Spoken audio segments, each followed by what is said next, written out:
속도 내다가 사고 나고, 신호 막 지나가다 사고 나고, 익숙하다고 좌우 보지 않고 운전하다가 사고 나고. 여러분, 건강도 그렇지 않습니까? 건강도 보면 사실 젊을 때는 건강을 과신하거든요. 건강을 염려하지 않잖아요.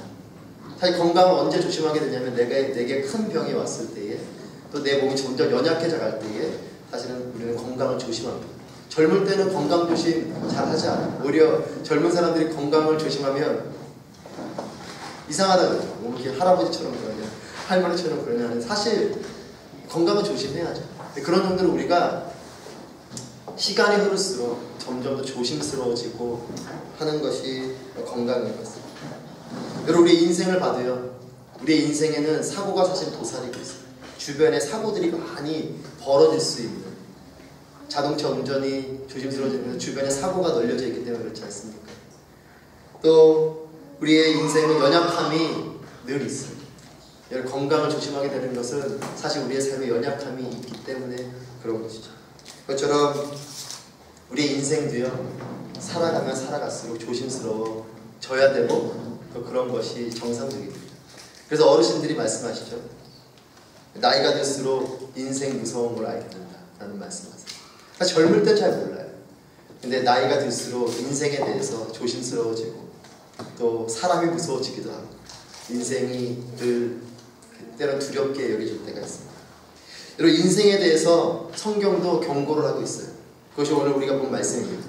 고린도전서 10장 12절 말씀에 보면, 그러므로 선줄로 생각하는 사람은 넘어지지 않도록 조심하십시오.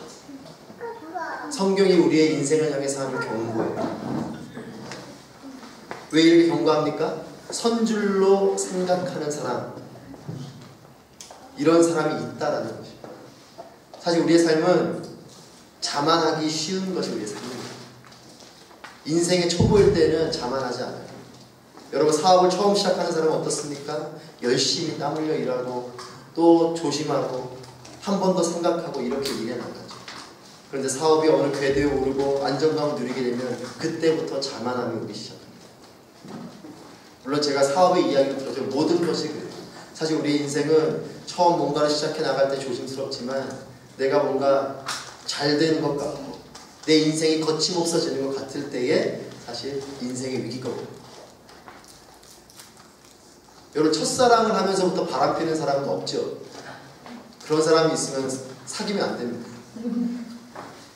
사실 그런 어떤 바람을 피게 되는 일들이나 관계가 깨어지는 일들은 그 관계가 이미 익숙해졌고 무르익었다고 생각할 때 오는 것이에요. 우리의 인생이 그렇습니다. 처음일 때는 조심하지만 뭔가 잘 되고 있다고 생각할 때는 자만하게 되는 것이에요. 그래서 성경은 말합니다. 선줄로 생각하는 사람. 여러분 어떻습니까? 나는 섰다라고 생각하십니까? 아니면 나는 여전히 연약하기 때문에 잘 세워져 가야 된다고 생각하십니까? 어느 부분은 잘 세워져 가야 된다고 생각하는 부분이 있을 것이고, 또 어느 부분은 잘 되고 있기 때문에 자만하고 있는 부분도 있을 것입니다. 여러분, 물질에 대해서 자만하지 않습니까? 건강에 대해서 자만하지 않습니까? 아니면 여러분이 하고 있는 일에 대해서 자만하지 않습니까? 이미 나와 관계가 깊어져 있기 때문에 그 사람과의 관계에 대해서 자만하지 않습니까? 우리는 이와 같이 선줄로 생각하는 사람일 경우가 있다는 것입니다.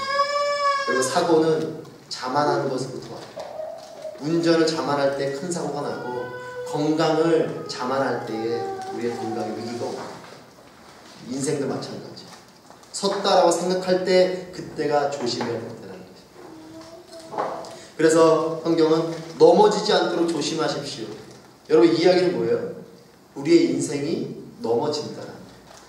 우리 인생이 넘어지지 않으면 이런 경고를 하지 않죠. 우리의 인생이 넘어질 가능성이 있기 때문에 이런 경고를 하는 거예요. 넘어지지 않도록 조심하십시오. 여러분, 여러분의 인생을 자만하지 마십시오. 지금까지 잘 오신 거 감사하고요. 앞으로도 잘 가셔야 되잖아요. 그러려면 넘어지지 않도록 조심해야 돼요. 여러분, 우리 인생 구석구석에 넘어짐이 있다는 말씀입니다. 그럼 인생이 왜 넘어집니까? 성경은 오늘 넘어지지 않도록 조심하라 말씀하시는데, 그럼 왜 넘어집니까? 우리 인생이. 히브리서 12장 1절 말씀 보겠습니다. 히브리서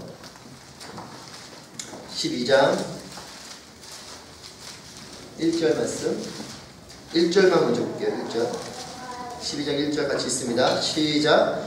이와 같이 우리를 둘러싼 구름같이 많은 증인들이 있으니 모든 짐과 얽매이기 쉬운 죄를 벗어버리고 인내로서 우리 앞에 놓인 경주를 입시다. 네. 1절 말씀 보면 모든 짐과 얽매이기 쉬운 죄, 여러분 거기 밑줄을 쳐보세요. 모든 짐 그리고 얽매이기 쉬운 죄를 말하고 있습니다. 그리고 이 모든 짐은 뭐냐면 오늘 말씀에서 우리의 인생을 경주로 비유하고 있죠. 이 경주를 하는 데 있어서 방해가 되는 것을 말하는 것이죠. 여러분 예를 들면 마라톤 선수가 있습니다. 마라톤 선수의 복장은 어떻습니까? 바지도 짧은 바지를 입고 위에도 소매가 없는 옷을 입고 가벼운 소재의 옷을 입고 신발도 가벼운 걸 신고 이게 마라톤을 하는 사람의 모습이죠. 그 사람이 등에 배낭을 메고 신발을 구두를 신고 긴 팔과 긴 바지를 이렇게 뛰지 않잖아요. 이런 것들이 모든 짐이라는 거. 인생의 경주 가운데 방해되는 그 모든 것, 이것을 모든 짐으로 이야기하고 있습니다. 즉 불필요한 것들, 나쁜 습관들, 나쁜 생각들 이런 것이 우리의 삶에 방해가 되는 것이죠. 그리고 이걸 얽매이기 쉬운 죄를 말하고 있습니다. 여러분 죄도요 나한테 쉬운 죄가 있고 나한테 어려운 죄가 있어요. 내가 잘 쉽게 짓는 죄가 있고 잘 안 짓게 되는 죄. 예를 들면 물론 마음적으로 우리가 그런지 모르지만 겉으로 여기 계신 분들 혹시라도 누군가를 살인해 본 적이 없을 거라고 믿고 그런 죄는 우리한테 어려운 죄죠. 물론 그것도 쉽게 하는 사람이 있어요. 같은 죄도요 그것을 쉽게 하는 사람이 있고 그게 어려운 사람이 있어요. 거짓말도요 쉽게 하는 사람이 있고 어려운 사람이 있어요. 성적인 죄도 쉽게 범하는 사람이 있고 어려운 사람이 있고 여기 보면 얽매이기 쉬운 죄 나에게 쉬운 죄가 있다.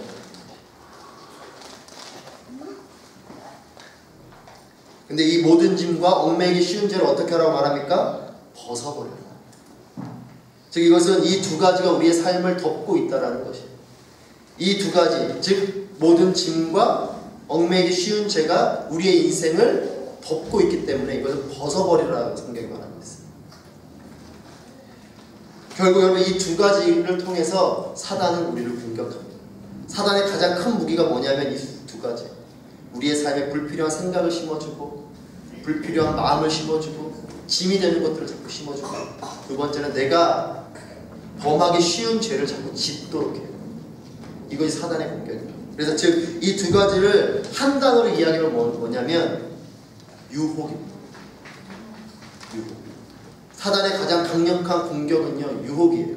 그래서 성경에 보면 시험이라는 말을 보면 이것이 영어로 쓸 때 두 가지로 나와요. 하나님께로부터 오는 시험이 있어요. 그거는 테스트. 그런데 사단으로부터 오는 시험은 뭐냐면 temptation입니다. 영어 성경에는 구별해서 표현을 하고 있습니다. 즉 사단이 우리를 시험하면서 temptation, 미혹하는 자, 즉 유혹이죠. 즉 내가 쉽게 빠질 수 있는 그것을 시키는 거예요. 예를 들면 단 것을 좋아하는 사람에게는 단 것을 갖다 주고 그러면서 일을 썩게 만들고 건강이 적신호로 오게 하는 이게 사단의 전략.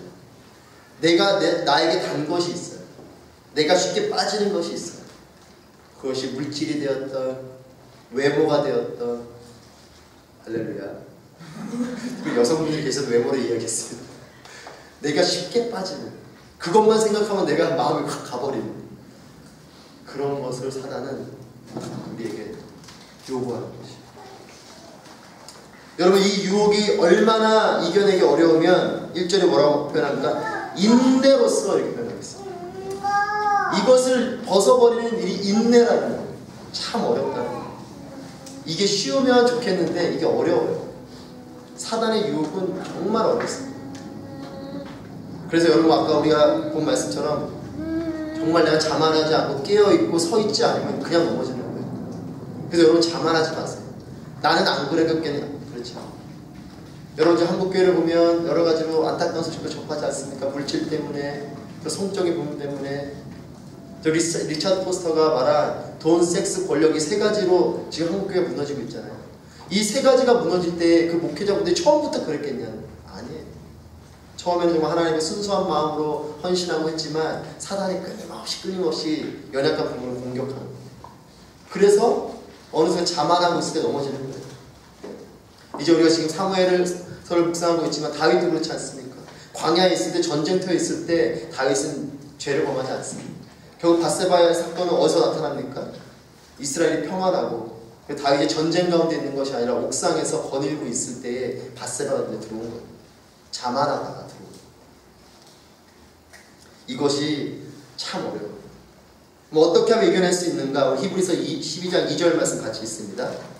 우리 12장 2절 시작. 믿음의 창시자요 완성자신 예수를 바라봅시다. 그는 자기 앞에 놓여있는 기쁨을 위해 부끄러움을 개의치 않으시고 십자가를 참으셨습니다. 그래서 그는 하나님의 보좌 오른편에 앉게 되셨습니다. 아멘. 이것을 이겨내는 방법은 하나입니다. 예수 그리스도를 바라보는 것입니다. 예수 그리스도께 우리 눈을 고정하고 있으면 유혹들이 보이지 않는 것입니다. 여러분 경주마들 경주할 때 보면 눈을 이렇게 가려놓죠. 왜 그래요? 옆에 말을 안 보도록 앞만 볼 수 있다. 여러분의 시선은 어떻습니까? 예수님만 바라볼 수 있도록 그렇게 여러분의 시선을 고정하고 있습니까? 아니면 전방향으로 여러분을 눈을 열어놓고 계십니까? 사단은 끊임없이 우리의 눈을 자꾸 다른 곳으로 돌리는 거예요. 유혹이 그렇게 찾아옵니다. 영적 전쟁은 그렇기 때문에 한마디로 바라봄의 싸움이에요. 영적 전쟁은 예수 그리스도를 바라볼 것인가 아니면 다른 것을 바라볼 것인가. 하나님은 끊임없이 성령님은 우리에게 예수 그리스도를 바라보라고 우리에게 말씀하시고 사단은 끊임없이 다른 것을 바라보게 합니다. 여러분 쉬운 예로 말씀을 봐야 되는 걸 알지만 말씀을 보지 못하게 하는 수많은 유혹들이 있잖아요. 스마트폰과 컴퓨터와 TV와 또 여러분이 좋아하는 책을 좋아하시나요? 여러 가지 그런 것을 자꾸 저도 그렇더라고요. 저도 가만히 생각해보면 많은 시간을 그런 것에 뺏길 때가 있어요. 물론 시작은 다른 거로 시작했죠. 이메일을 체크하려고 스마트폰을 열었고 이메일을 체크하려고 컴퓨터를 켰는데 이메일만 체크하는 게 아니라 다른 걸 하고 있는 저를 그런 거예요. 그렇게 유혹해요. 여러분 유혹은 은밀하게 오죠. 유혹이 당당하게 오는 사람은 없어요. 죄를 당당하게 짓는 사람은 없습니다. 여러분 죄를 지을 때는 늘 은밀하게 짓죠. 왜 그래요? 시선을 피해서 짓는 거예요. 그 시선을 느낀다면 그런 죄를 짓지 않죠. 여러분 주님이 여러분과 함께 하실 믿으십니까? 그래도 여러분이 은밀하게 죄를 짓고 싶어하는 그 순간에도 예수님은 여러분을 지켜보고 계신다는 것이죠. 네, 제 아들입니다. 이렇게 다가와요. 저만 보고 오는 거죠. 예수님을 바라보자 이렇게 오기를 좋아합니다.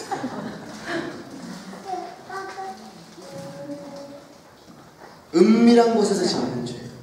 여러분 그게 왜 그래요? 사실은 예수님의 시선을 우리가 안 느끼고 있기 때문에 내가 지금 그 죄를 지으려고 하는 그 순간에 주님이 나를 눈동자와 같이 지켜보고 계신다라는 생각이 있다면 그런 죄를 짓지 않게 되겠죠. 근데 우리는 어때요? 주님이 나와 함께라고 생각하지만 내가 뭔가 은밀한 죄를 지을 때는 잠깐 예수님이 눈을 감아주실 거라는 생각, 감아주셨으면 좋겠다라는 생각, 그런 생각으로 죄를 짓죠. 그래서 여러분 이 유혹을 이겨내는 건 주님의 시선을 내가 느끼고 또 내가 주님을 바라보는 것이죠. 그래서 오늘 2절 말씀에 보면 예수를 바라보라라고 말합니다. 그래서 예수님의 시선을 느끼고 또 예수님께서 인내하신 것. 여러분 예수님이 왜 인내하셨습니까? 왜 인내하셨습니까? 예수님이 왜 하늘의 영광을 버리시고 이 땅에 오셔서 십자가를 왜 지셨어요? 누구 때문에요? 특별히 누구 때문에요? 그 고백이 있다면 여러분 십자가는 은혜이고요. 우리는 그 십자가 앞에 겸손해지는 것이죠. 내가 이 은밀하게 짓는 이 죄 때문에 예수님이 십자가에 죽으십니다. 여러분 그것을 느끼십니까? 여러분 이 죄에 대한 무게감이 느껴져요? 우리 아무렇게나 죄 짓지만 사실 이 죄의 무게는 어떤 무게감이냐면 하나님이신 그분이 죽어주셔야 되는 무게감이에요. 그렇게 하셔야지 해결되는 죄라는 것이에요. 그걸 원래 우리가 감당해야 되는데 예수님 하나님이신 그분이 해주셨다라는 겁니다. 이게 우리 안에 깊이 다가오면 은혜인 거지. 근데 우리는 거저 받은 것 같죠. 그냥 하나님이시니까 자비를 베푸는 마음으로 하셨지 이렇게 생각할 수 있어요. 그렇지 않습니다. 여러분 이 십자가의 무게를 깊이 깨닫는다면 우린 죄의 무게를 깨닫는 거죠. 죄를 쉽게 못 지게 됩니다. 그래서 예수님을 바라보고 예수님의 시선을 느끼면 우리는 이 죄의 유혹으로부터 벗어날 수 있는 것이죠. 여러분 이렇게 유혹을 이겨낸 사람, 이 유혹을 이겨낸 사람에게는 상급이 있어요. 야고보서 1장 12절 말씀 같이 읽습니다. 야고보서 1장 12절 시작. 시험을 견디는 사람은 복이 있습니다. 이는 그가 인정을 받은 후에 하나님을 사랑하는 사람들에게 약속된 생명의 면류관을 받을 것이기 때문입니다. 네. 여러분 유혹을 이겨낸 사람에게는 상급이 있는데 두 가지예요. 첫 번째는 영적 승리의 경험이 있습니다. 영적 승리의 경험. 여러분 거기에 우리가 본 말씀에 보면 저희가 보는 우리말 성경에는 인정을 받은 후에 이렇게 나오는데 이것은 시험을 견디고 승리했다라는 뜻이에요. 여러분 성공의 경험이 있는 사람이 또 다른 성공을 할 수 있습니다. 승리의 경험이 있는 사람이 또 다른 승리를 할 수 있어요. 예를 들면 다이어트 같은 경우도 하시는 분들 얘기 들어보면 다이어트를 성공해 보신 분들이 물론 또 요요가 오고 살이 찌지만 또 도전할 수 있고 성공할 수 있는 가능성이 있다. 왜냐면 한번 해봤기 때문에. 근데 그런 성공에 대한 경험이 없는 분들은 이걸 어떻게 해야 될지 모르고 이게 과연 가능할까 싶어. 그래서 포기하게 된다는 거지. 여러분 이것을 기도하세요. 영적 승리의 경험을 달라고 기도하세요. 여러분 결국 다윗이 이스라엘의 왕이 될 때까지 또 왕이 돼서도 그렇고 가장 능력 있는 장수일 수 있었던 이유는 뭐예요? 골리앗을 쓰러뜨린 경험이 있는 거지. 골리앗을 왜 쓰러뜨릴 수 있었어요? 자기가 양을 치면서 사자와 곰과 싸워 이긴 경험이 있는 거예요. 그리고 경험이 하나님과 함께한 것이라는 경험이 있는 거지. 그러니까 믿음이 생기는 거죠. 내가 아무도 없는 그 벌판에서 양떼를 지키기 위해서 사자와 곰을 이 물맷돌로 쓰러뜨릴 때 그리고 그것을 하나님이 하셨다라는 그 믿음의 고백이 있으니까 골리앗도 무섭지 않아요. 여러분 그래서 이 영적 승리의 경험이 중요해요. 이것이 우리에게 첫 번째 복이고 두 번째는 생명의 면류관을 받게 됩니다. 여러분 근데 거기 뭐라고 나왔냐면 12절에 사랑하는 사람들의 하나님을 사랑하는 사람들에게 약속된 생명의 면류관. 이 생명의 면류관이 누구에게 약속됐다고요? 하나님을 사랑하는 사람들에게 약속됐다. 한마디로 생명의 면류관을 받았다라는 것은 하나님을 사랑하는 자라는 하나님의 인정하는 거예요.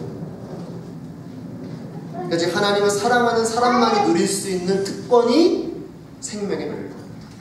여기 생명의 면류관은 아무에게나 주어지는 것은 아니에요. 누구에게나 열려있지만 아무에게나 주어지는 것은 아니에요. 여러분 복음은 이 구원은 누구에게나 열려있지만 아무에게나 해당되는 거예요. 이 말씀이 이해되세요? 모두에게 열려있지만 결국 예수 그리스도를 주로 시인하는 자들에게만 구원하는 거죠. 이 생명의 면류관은 누구에게나 허락되는 것이지만 결국 하나님을 사랑하는 자가 누리게 되는 특권이라는 거예요. 이것을 누가 누리냐면 시험을 이긴 자가 누리는 거예요. 그런데 여기 생명의 면류관은 우리가 죽음 이후에만 누리는 것이 아니라 사실 이 땅에서 누리게 되는 것이에요. 예를 들면 죄에 찌들어져 있는 사람의 얼굴을 여러분 보신 적 있으세요? 죄에 찌들어 있는 사람의 얼굴이 막 밝은가요? 그렇다면 그 사람은 이상한 사람이에요. 죄에 찌들어 있는 사람은 뭔가 얼굴이 어둡고요. 뭔가 삶이 축 처져 있고. 그런데 때로는 물질 때문에 어렵고 질병이 있고 고통이 있어도 생명의 면류관을 누리고 구원의 감격을 누리고 살아가는 사람의 얼굴은 밝아요. 스데반의 얼굴을 성경에서 보셨습니까? 그는 돌에 맞는 죽어가는 가운데서도 그의 얼굴은 천사와 같이 빛나는 것이죠. 이것이 생명의 면류관을 누리는 사람의 얼굴입니다. 여러분 이 땅에서도 우리가 생명의 면류관을 누리면 우리는 이런 삶을 사는 거예요. 찌들어 있고 얼굴이 부겨져 있고 땅을 바라보고 이렇게 살아가는 것이 아니라 해같이 밝게 빛나는 얼굴. 저는 여러분이 그런 얼굴이 되길 축복합니다. 누구든 여러분을 보면 그런 얼굴이 보이는 거예요. 밝은 얼굴. 옆 사람 얼굴 한번 볼까요? 제가 여기서 볼 때 다 밝은 얼굴이세요. 근데 재밌는 건 뭐냐, 제가 옆 사람 얼굴 보라고 말씀드린 순간 얼굴이 어두워져요. 제가 여기서 볼 때 밝은데 그 말씀을 드리는 순간 어두워져요. 생명의 면류관을, 이것이 우리에게 이 땅에서도 축복이요 하늘에서도 축복. 여러분, 자만하지 마십시오. 우리의 인생에 대해서 자만하지 마세요. 유혹과 싸워 이기십시오. 예수 그리스도를 바라보는 삶이 승리의 비결입니다. 영적 승리를 맛보고 생명의 면류관을 누리시기를 축복합니다. 아멘. 아멘. 그럼 한번 기도하겠습니다. 이 시간 함께 기도할 때에